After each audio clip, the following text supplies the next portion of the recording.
I have the privilege of chairing this first session. We've been allotted 60 minutes in all, and without any ado, we'll go straight into the first round of presentations. This simple egg timer will give exactly 3 minutes to each speaker for their first remarks. After that, we'll have about 20 minutes of conversation in the panel where they will talk, maybe respond to a few questions that I might put. And then we'll open the session to the floor. Now, when we open it to the floor, with the presumed permission of the panel, only people who are under 35 will first get a chance to speak. How many are under 35?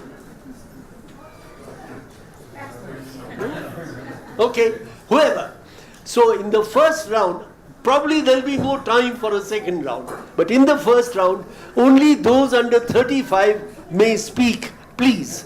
Because young people are always shy, always feel that they must defer to their seniors. Well, I believe that we should really defer to the juniors, because they are the future, not we. Certainly not anybody of my age.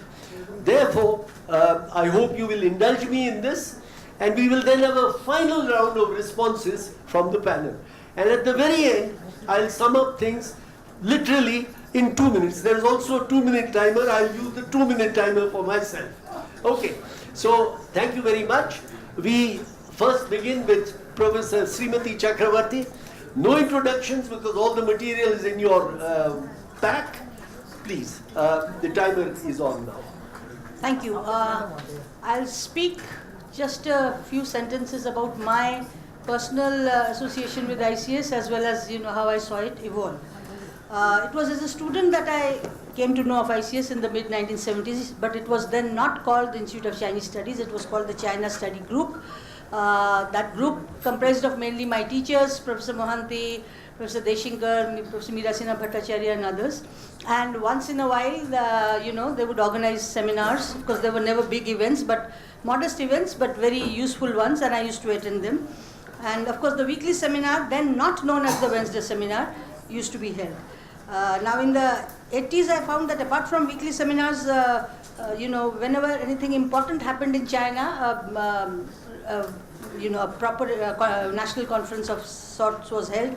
Like after the 5th NPC, I remember there was a conference and I was asked to read a paper.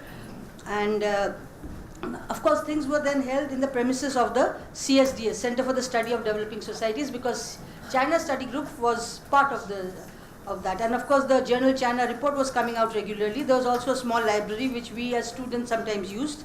Now in the 90s, when the MEA came forward with support, the CSG became the Institute of Chinese Studies, but was still a program of the CSDS. However, for some years, when renovation was taking place of the CSDS premises, ICS had moved to the Indian Law Institute, but activities continued. In the later period, a solid grant from Ford Foundation helped in expanding many activities like international seminars, publications, field trip grants to China, then young scholars workshops. At that time, Professor Patricia Oberoi was, in charge, and that Ford Foundation grant really helped ICS to grow.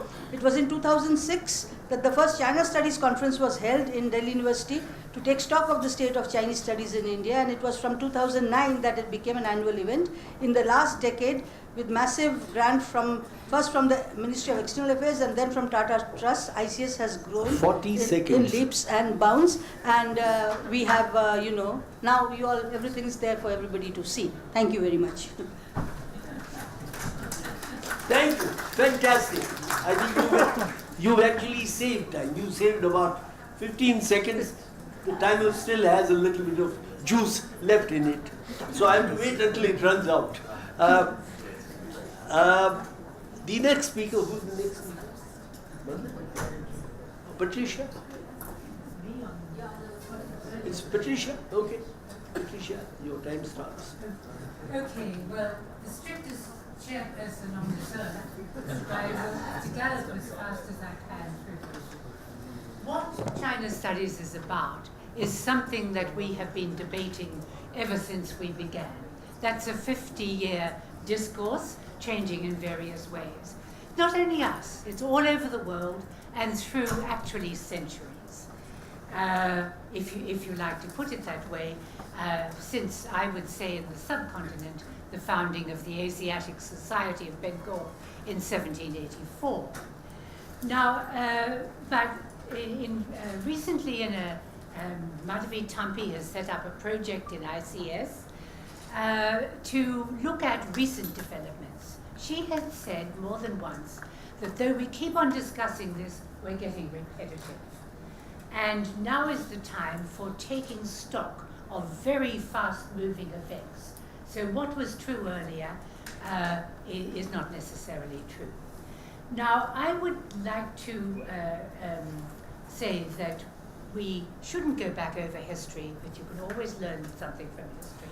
And I probably won't be able to say anything much about it, but to my mind, the essence of where I want to look for inspiration in history is in the learned societies of the late 18th, 19th, and early 20th centuries, which do not perform the same role at the present time. Now, Mao was famous for his list of contradictions and ongoing dilemmas. I have just a few contradictions to put on the table. The first is language versus discipline. Do we engage in language studies? Do we have to have a discipline? The trouble is you need both to do a good job. And the trouble with that is, within our infrastructural constraint and administrative constraints, how can we do it? Second one is between Chinese exceptionalism and a comparative perspective. Indians should be at an advantage in this, but one fails too often to see it in practice. I once said of the dissertations I have examined that people write about China without looking out their own windows. The third is whether we want to conform to and be reckoned in terms of the standards and themes and interests of global discourse in China studies, or we have the ambition, as was put on the stage this morning, to have an Indian perspective. If so, what is that? And then the opposite is that isn't an Indian perspective necessarily to be determined by or restricted to national interest in its narrow senses. I had more to say about the lessons from the learned societies. If there's any time at the end, I'll say it. My 4 points. The sand has run out. Yeah. Thank you. Thank you very much. If you've known somebody for 57 years, they'll say anything about you and you have to keep quiet. Manu, you have the floor.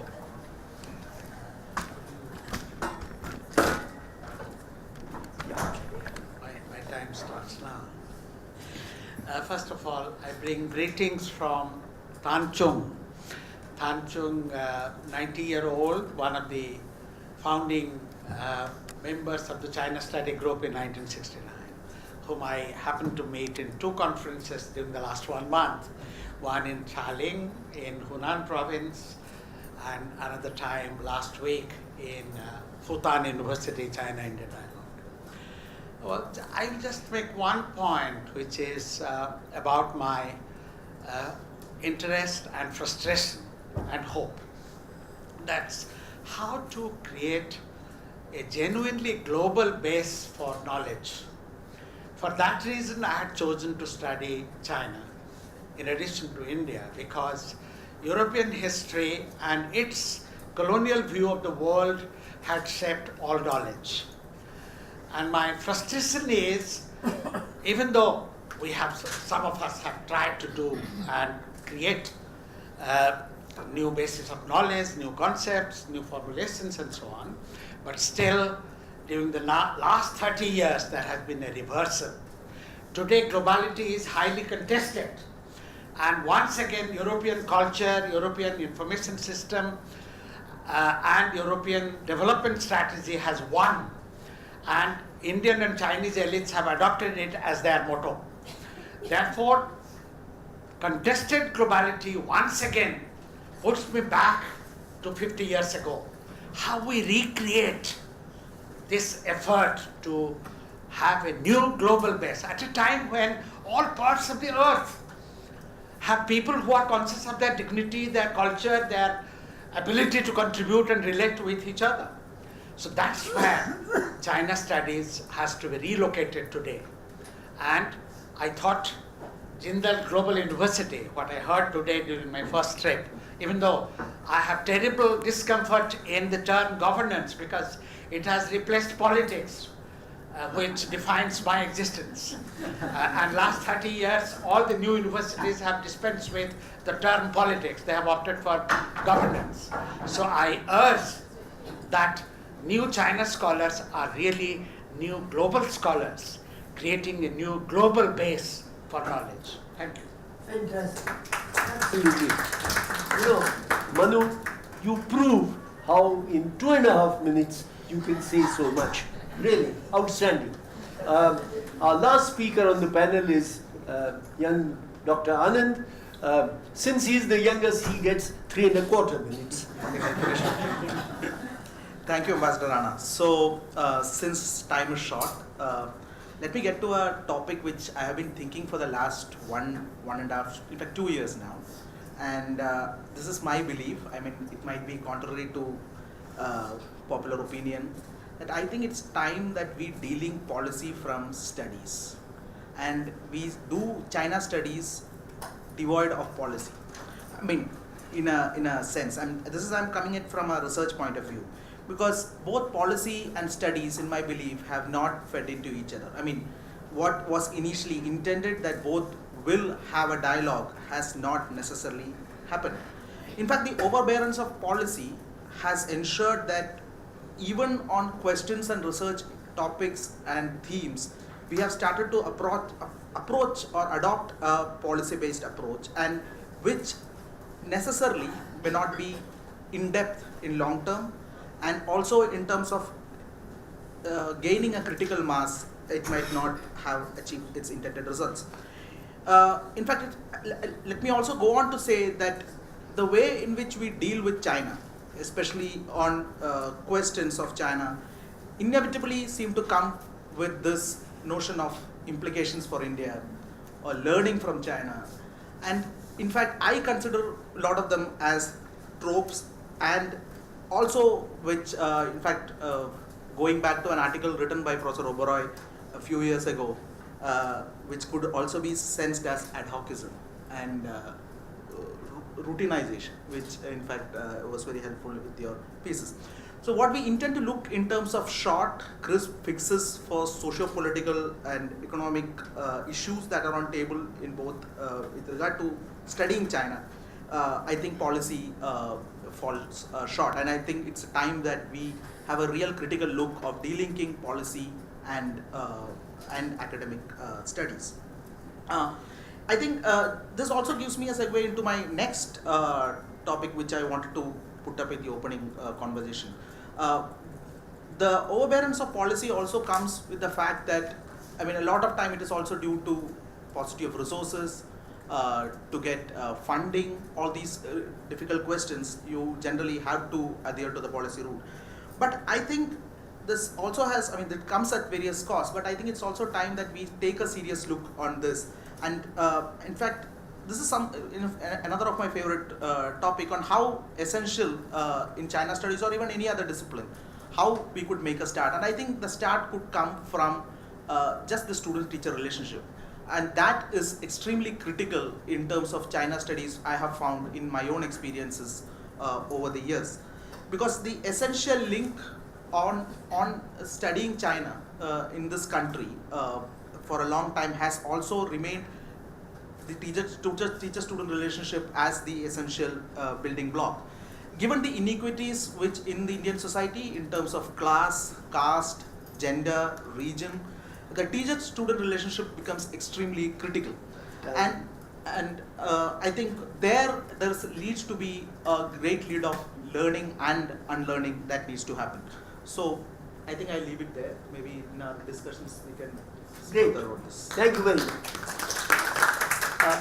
Let me put a question that arose from the remarks of Patricia and Manu, and put it first to Professor Chakravarti and then to Anand, but all of you can jump in. What is an Indian perspective that we can develop on China studies? Manu said globalization is out, Western perspectives dominate. Patricia also spoke about the notion of exceptionalism for China, which seems to underline much of the analysis. How do we develop an Indian perspective? Well, my, off the cuff answer is that I think we have to take a civilizational perspective, because we have coexisted for millennia together. And in addition to that, there are other features which, bring commonalities between our two countries. For instance, both are primarily agrarian societies. Both have struggled with colonialism, okay? Then both have similar aspirations. So all these things together, can bring about an Indian perspective. And then what do you think? How do you give an Indian perspective? I think the Indian perspective can only emerge from this political socio-economic context within India. I mean, and how then you view China. So for example, let me just put this question of anybody dealing with the issue of caste in India. I mean, generally if you start to look at a comparative in China, definitely China doesn't have something called caste. But then you can explore it from the question of social justice and how social justice has worked, or the politics of it, or the social aspects of it have worked both in China and India. How have the liberation struggle in China, for example, has dealt with the question of social justice, and how the Indian experience itself has moved on social justice. And also maybe there have been comparative studies, in fact, been done with regard to Ambedkar and Mao. So maybe that Thank you. This is just one example. Let's go back to a point that Patricia brought up. Manu, how would you make the bridge between language and discipline? Because it is a tragedy that only in India you can do a PhD without studying a language of the region you are studying. It may be Arabic, Russian, or Chinese. I think the two experiments have failed, the DU experiment and the JNU experiment, which have created language experts or studies experts who don't know language or haven't used language. I think from the undergraduate level, language has to be made compulsory for those who want to, or at least it should be open as one of the subjects. We tried that. Actually, in the 70s, Delhi University introduced that, but it was not continued. In JNU, the two schools have no interaction, School of International Studies and School of Language and Culture. Only after you pass, some of them come to PhD in, so that's one. But the other is, I think, today at the high school level, many foreign languages ought to be taught. I know in Springdale's Russian was being taught once upon a time. And I think we should have Russian, Chinese, French, German at the high school level as an option. Then at the undergraduate level. But we must make a capacity to use Chinese language materials as a precondition for doing research in China. It may shock people here perhaps who don't know, but in more than 1,000 schools in India today, German is being taught. Why? Because the Germans are very clever at marketing their language. And frankly, I've served in Germany. German is not all that important at the end of the day. I would say French is far more important in terms of global reach. But Chinese, we don't see that. What do you say, Patricia? Well, I would like to think that things are changing now. I think, I would like to say that things are changing. Like the beginning of the China Studies Group and the programs in the universities, a lot of it was done actually by foreign agencies. It was the Ford Foundation which really supported China studies in India. And now the language component of the mature studies is being supported by our Harvard Yenjing scholarship, by the governments of Taiwan, by the government of China, and not at home, which is where it should be. I'm also very surprised that Indians are so great with languages, and yet they take language learning, they're not very keen on language learning.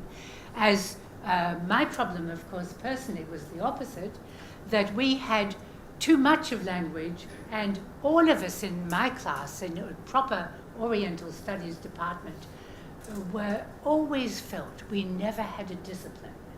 And that discipline also goes for understanding literature. You don't just do it off the back of your hand or anything like that. And we had to have, they said no one could do China studies without doing Japanese, because the Japanese are the best writers on China and have the best resources, and their Kanbun texts are much better for reading classical Chinese. We had to have 2 European languages. They said you could have French, German, or Russian. Otherwise, we couldn't get our degrees in Oriental studies, in China studies. Imagine. Great. Okay, now that we've thrown up a number of ideas, can I request the panel each to pick up one idea which you think deserves emphasis? We start with you, Srimati.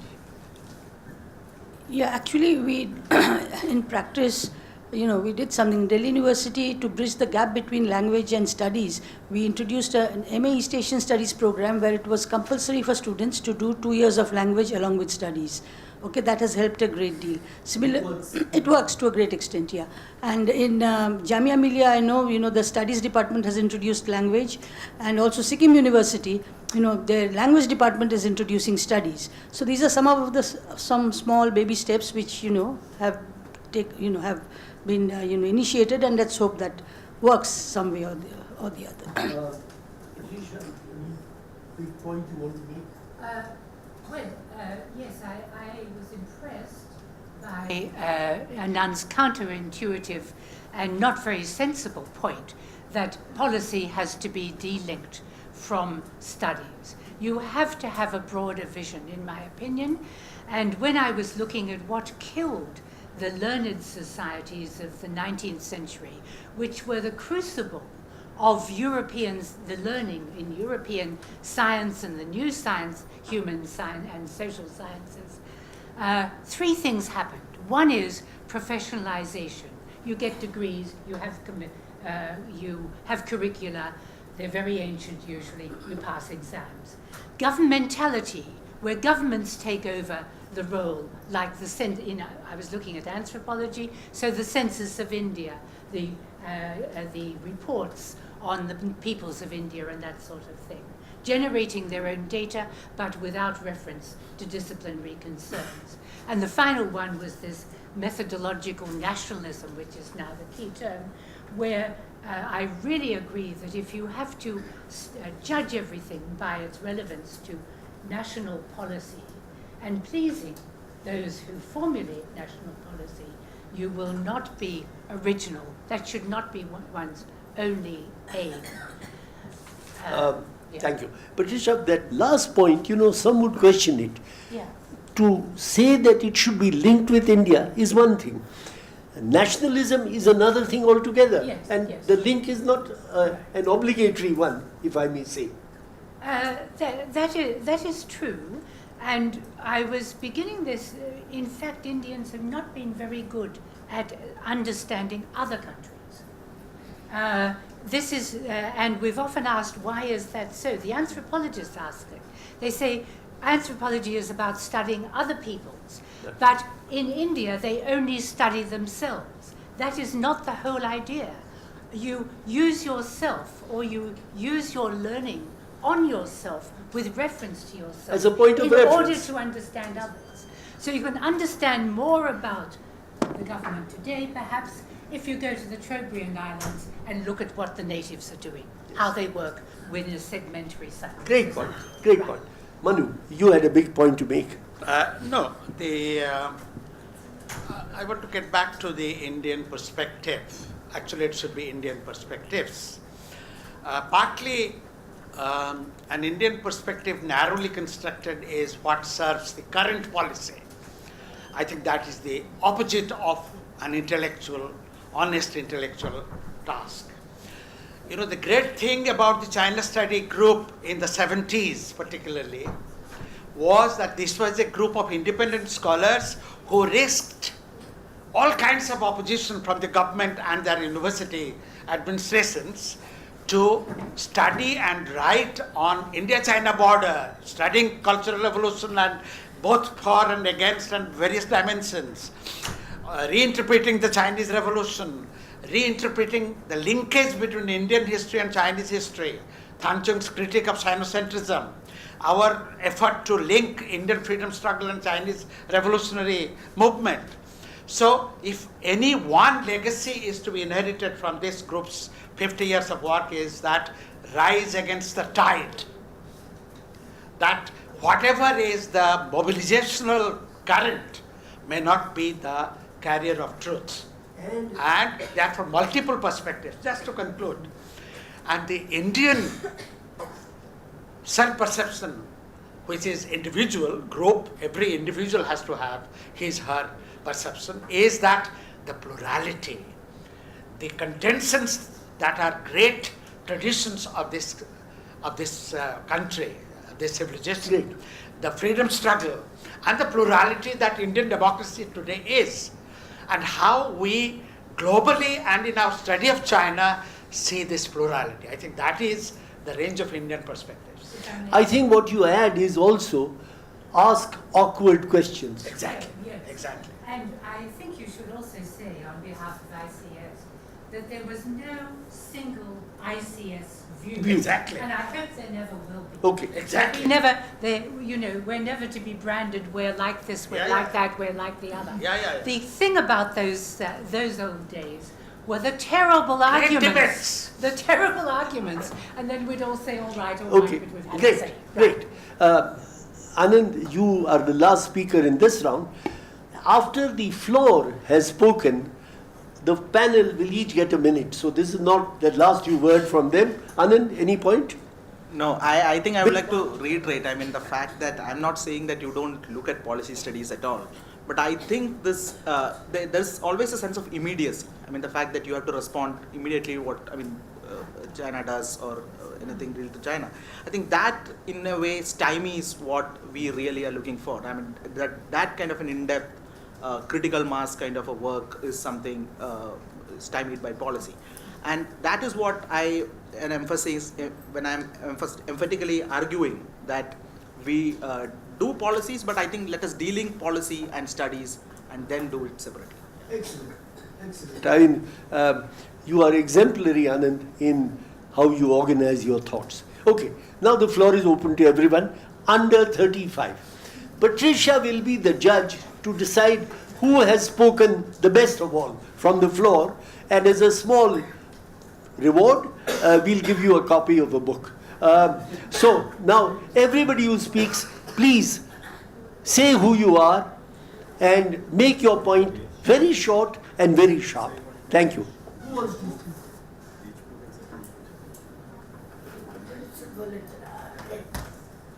Come on. Take the mic. Yeah, take a mic. I think there is a rotating mic somewhere. I know, but they won't record it also. Or just just come to one of the mics. Thank you. Thank you very much.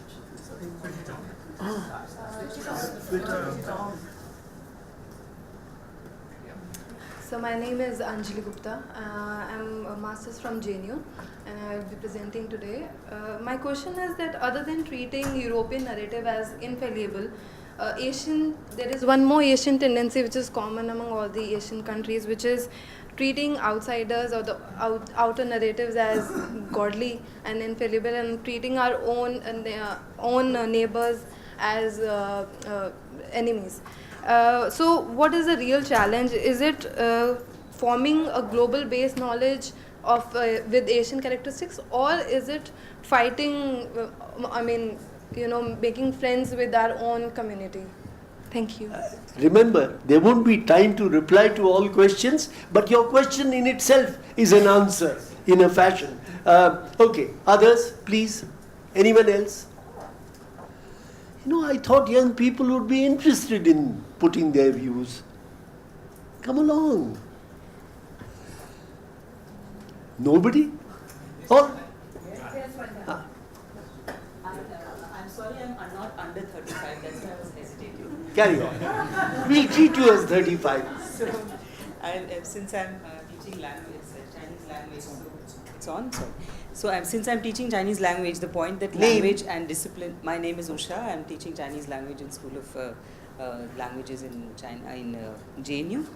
Center for Chinese Southeast Asian Studies. So my point was about the language and the connection between language and discipline. So I am still wondering that if we do have, it's a thought that if we do have compulsory that students should learn the language before or during their discipline study. What my experience has been that since till the MA second year, we are still teaching them to be able to translate, something which is a journalistic piece. And then when we jump from journalistic to theoretical or academic writings by the Chinese, we still struggle after 5 years of learning Chinese. So I don't know how to bridge that gap and actually make China studies more effective with language learning. Thank you very much. Okay, 35 rule is waived. Yes, sir. Wonderful. But this is your 20th anniversary of your 35th year, right? 20th anniversary of my 30th. Yeah. Thank you. So, sir, I have heard about several times speakers talk about Professor Than Chung, and in the context of Indian perspective of Chinese studies. One book, actually, since the book came out, it is, I felt pain when I saw the name of the book, Elephant and Dragon, and they are dancing tango, and tango is not an Indian at all, and in the beginning this tango and elephant and dragon and elephant, and they are dancing always and everybody is writing. But Debashis, why should you take issue with Than Chung's imagination? No, I'm not, with my due respect to him, I am saying this. This is a small note. I felt pain that even in our selecting, in a lighter mood I am saying, but in a very critical position I am taking, that when we say something in our title of a book, we should be very careful. And so this is my polite submission. Point made. There was somebody else here. Yes, sir. Yeah, I am Tilak. I am currently teaching media at Bennett University. My question is basically that I think that arguments have been made about India-China relations. So civilizational perspective is fine. Civilization perspective can guide the current relation, but at the same time, I don't think any possibility of the current realities can be completely ignored when we consider bilateral ties. They do influence it significantly. She didn't say that. So while that can be a lesson, the past can be a lesson, the contemporary realities possibly pose significant challenge. And another thing is that possibly that the impression, and not just possibly impression, I deal with media. So working on Chinese media, my PhD is on Chinese media. I worked for the BBC for a couple of years on Chinese media. So the impression and possibly the reality as well that the country is closed. And I think one of the logic arguments that was made in the first session today, that you can talk everything but politics in China. So these couple of things sort of pose substantial issues as far as improving ties and the interest in China per se is concerned. I would say that you should come and speak at one of the Wednesday seminars of the ICS. No, it's both a punishment and a reward. But Ashok, I think this can perhaps be considered. Any other comment, question? Yes, sir.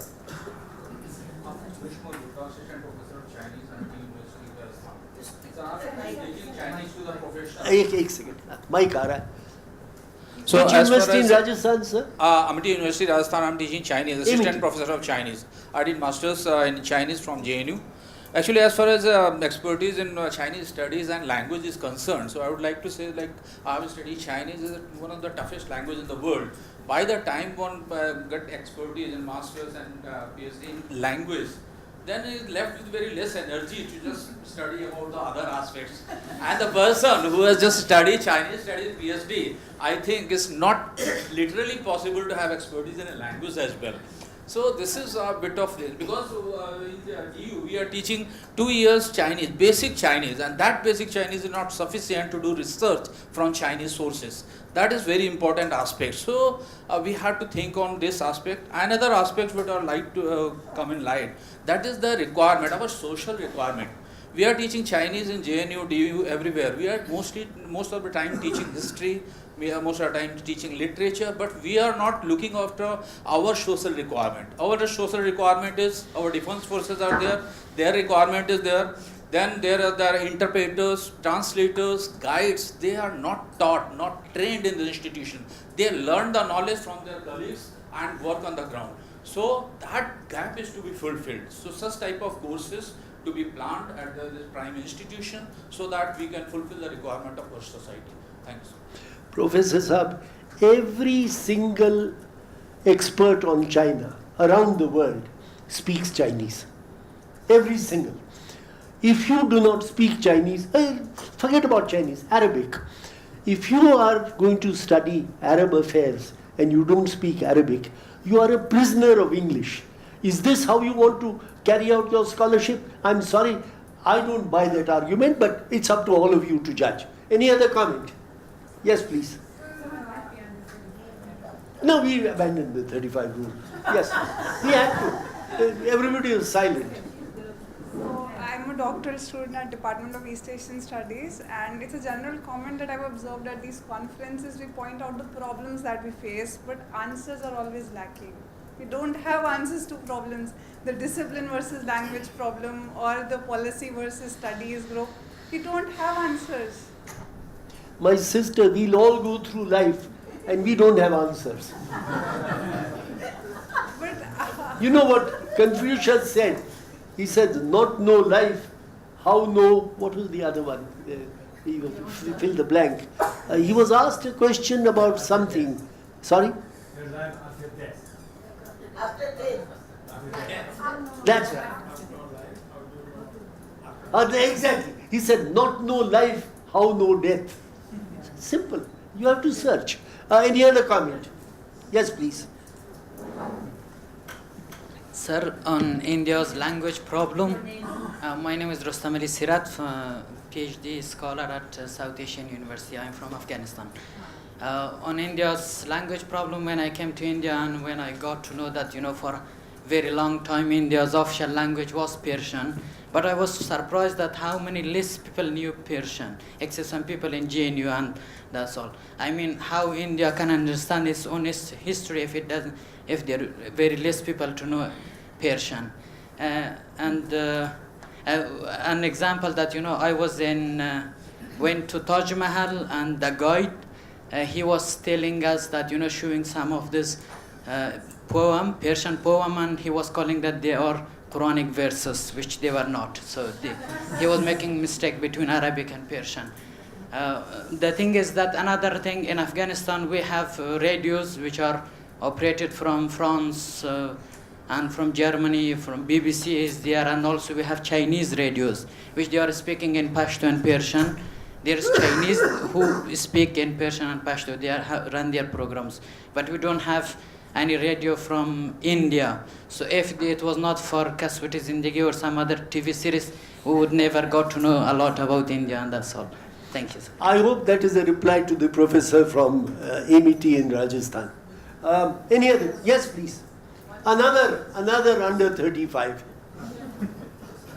I think it's easily 35 multiplied by 2. Little louder. Yeah. Okay. I retired from the University of Delhi East Asian Studies Department. Professor Srimati was a colleague, and Professor Mohanty taught me. This is on the issue of the language and the discipline. I did my MA Economics, then I got interested in Japan. When I started working for my PhD, it was on a peasant diary which was written in Japanese language, and he had maintained it from 1910 onwards.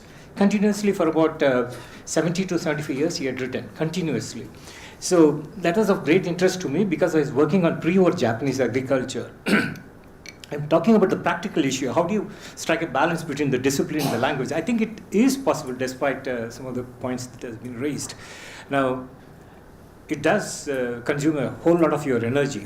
I had an economics background. I'd done enough studies of the English language material on Japanese agriculture. I literally exhausted everything that was available. Now, after landing in Japan, taking more training in Japanese language, and sitting down and doing the diary was not a joke. I mean, it took me 10 years. So for the sake of academic completion, I did PhD on some other topic on education. But this was a continuing interest, and reporting here that I was able to finish it, and I published 3-4 publications on international journals. And it has been immensely difficult, but it is possible. And now I can claim a little familiarity with the discipline as well as the language. I think it's possible. It takes time. Thank you very much. Thank you very much, sir. Somebody here? Yes, please. Name and... Yes. My name is Mehak and I represent the China India Foundation. My question is really an observation. I was wondering if there are some comments on it. On this whole idea of language, right, and starting that early on from the undergraduate level or even in high schools, one of the things that I've heard in my interviews with people is that there is this perception that the opportunities at the end of this road are limited, that the ecosystem is limited.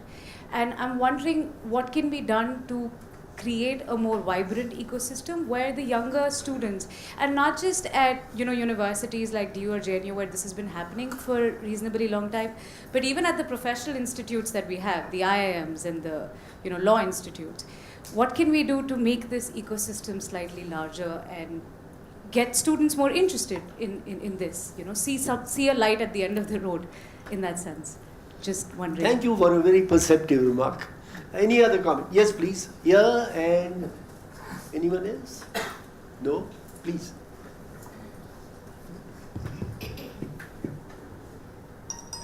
Hello, I am Parimal from Pune's MIT World Peace University. I must congratulate MIT World Peace University. Yes. I must congratulate ICS on completion of 50 years. And I want to put forward my observation and opinion, which might be completely wrong. But I think ICS really is functioning quite well since last 50 years. But even though it's an exemplary journey, no one in India really wants to follow ICS. That the way ICS is conducting China studies, I don't really see any other institute that has come up conducting a region-specific or a country-specific study the way ICS is doing it. And therefore, I think... Bad, that's bad. Yeah, I mean, not for ICS, but for the country. No. I mean, we just don't need the China studies. We also need the Pakistan studies. We also need the Japanese studies. Right. And in that context, I think ICS is functioning well, but in isolation. So this isolation really, in my opinion, would not do quite well to the Chinese studies in India. Secondly, I think it is a time for ICS to do advocacy and capacity building in India. Advocacy in terms of the issues that has been raised in the panel discussion. There are so many private institutions that are coming up in India. ICS can really convince them to introduce Chinese as a language, Chinese as a study in their academic arenas. And secondly, capacity building of people who are in public policy and more into media. That people really do not have any idea of what is going on in China and they keep on speaking and writing on China. So I think ICS really can do a great work in these two domains. Thank you. Thank you. Your comment leads me to an observation. Why don't all of us become ambassadors of promoting both the Chinese language and China studies and studies in relation to other countries? Dr. Mohanty. Professor. Well, I have a complaint to make against ICS. I am a China watcher, I am trying to deliberately saying watcher from 1995, and I have seen the gang of four interacting with each other. And I have tried to strengthen the gender studies in ICS since 1995. I brought a lot of material, and many people did PhD and all that. But still, they haven't taken up the gender component. And Anand talks about policy. Unless all the components are incorporated, social basis, women constitute 50% of the society. But we are not deliberately, I would say, but we have ignored that issue. It's all Manu's fault. It is all his fault. He tells ICS, don't listen to the other professor. No.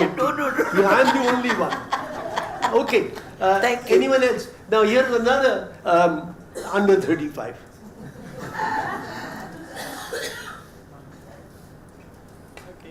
Thank you, Chair. So just 3 points from 3 very, very important issues raised. The first, I will go to Anand and his angst about this policy versus study.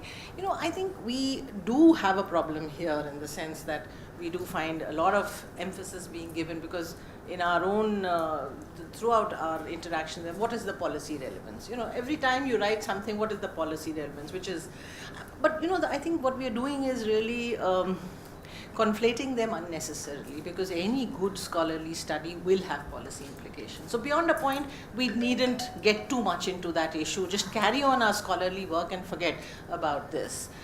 The second is really this discipline and language. Again here, and I will relate it to the third question, and that's the brief point, that problems, no solutions. I think maybe we are going through a transition. Maybe our institutional setup is still absolutely unsatisfactory. Our capacity is very, very limited. But at the end of the day, what I've discovered over the last 2.5 decades of teaching is that the important thing is to strike a passion and a light into the hearts of the students. You put that in, nobody's going to get fatigued.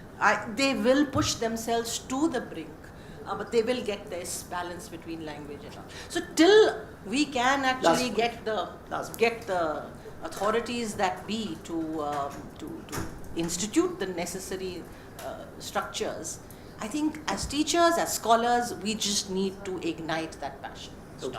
Thank you very much. I think we are more or less at the end of our time. The panel now has a minute or so to make whatever comment or remarks that they wish to. We'll start with Anand, then Manu, Patricia, and finally Srimati.